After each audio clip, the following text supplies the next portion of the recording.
بسم اللہ الرحمن الرحیم۔ آج کی ہم اس ویڈیو میں صلاح الدین ایوبی کون تھے ان کے بارے میں جانیں گے۔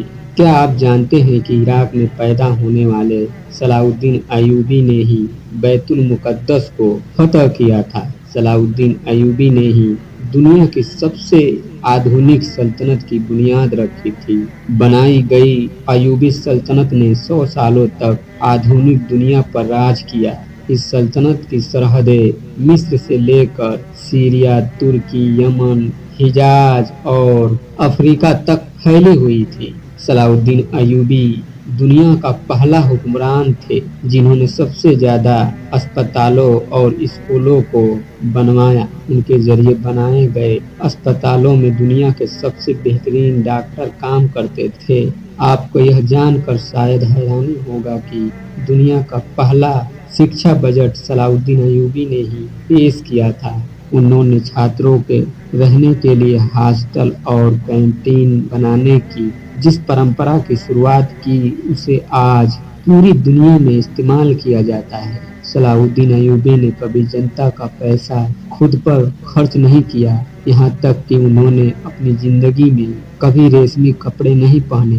اتنی بڑی سلطنت کا مالک ہونے کے باوجود سلطان صلاح الدین ایوبی نے اپنی پوری زندگی ایک ڈانٹ میں گزار دی۔ سلطان صلاح الدین ایوبی کو اتہاس کا سب سے نیائک بادشاہ کہا جاتا ہے۔ ان کے دربار میں ہر انسان کو آنے کی اجازت تھی۔ صلاح الدین ایوبی نے ہفتے میں 2 بار جنتا دربار لگانے کی جس پرمپرا کی شروعات کی اسے آج بہت سے دیشوں میں استعمال کیا جاتا ہے۔ صلاح الدین ایوبی کی انصاف پسندیدہ کا یہ عالم تھا کہ یہودی اور عیسائی بھی اپنے فیصلوں کے لیے ان کے دربار میں آتے تھے۔ صلاح الدین ایوبی کے دور میں مصر دنیا کے سب سے امیر شہروں میں سے ایک تھا۔ ان کی حکومت میں قاہرہ اور دمشق کے اسپتالوں میں دنیا بھر سے لوگ علاج کے لیے آتے تھے۔ ایڈلارڈ نے سائنس کی شکشا بھی مصر اور سیریا میں ہی حاصل کی تھی۔ آپ کو یہ جان کر شاید حیرانی ہو کہ صلاح الدین ایوبی کے ذریعے بنائی گئی سلطنت ایوبیہ میں ہی آنکھوں کے علاج پر سب سے زیادہ ریسرچ کی گئی۔ موتیا بند کا سب سے بہترین علاج مصر میں ہی کھوجا گیا تھا۔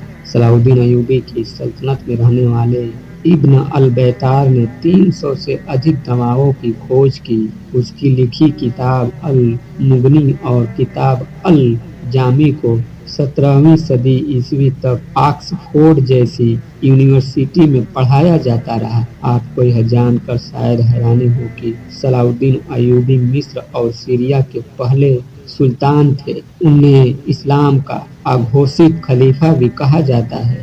بہت کم لوگ جانتے ہیں کہ صلاح الدین ایوبی نے ہی بیت المقدس کو فتح کیا تھا۔ انہوں نے ہی 1187 عیسوی میں صلیبیہ کو شکست دے کر مسجد اقصی کو آزاد کروایا تھا۔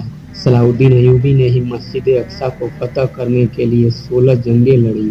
وہ ہر جنگ میں ایک محراب اپنے ساتھ رکھتے تھے تاکہ جب بیت المقدس فتح ہو تو اس محراب کو اپنے ہاتھوں سے مسجد اقصی میں لگا سکے۔ 1187 عیسوی میں جب انہوں نے بیت المقدس کو فتح کیا تو یہ محراب ان کے ہاتھوں ہی مسجد اقصی میں لگائی گئی۔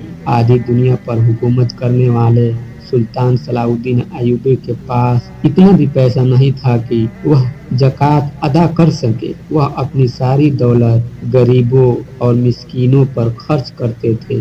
یہی وجہ ہے کہ صلاح الدین ایوبی کبھی حج نہیں کر سکے، کیونکہ اسلام میں اپنے خود کے پیسے سے ہی حج کیا جا سکتا ہے۔ صلاح الدین ایوبی نے دنیا کی سب سے خطرناک جنگیں لڑیں۔ انہوں نے دنیا کی سب سے بڑی صلیبیہ فوج کو شکست دی۔ اس فوج کی طاقت کا اندازہ اسی بات سے لگایا جا سکتا ہے کہ اس میں دنیا بھر کے 6 لاکھ عیسائی شامل ہوئے تھے، یہاں تک کہ یہودیوں کا ایک بڑا گروہ بھی صلیبیوں کی مدد کر رہا تھا۔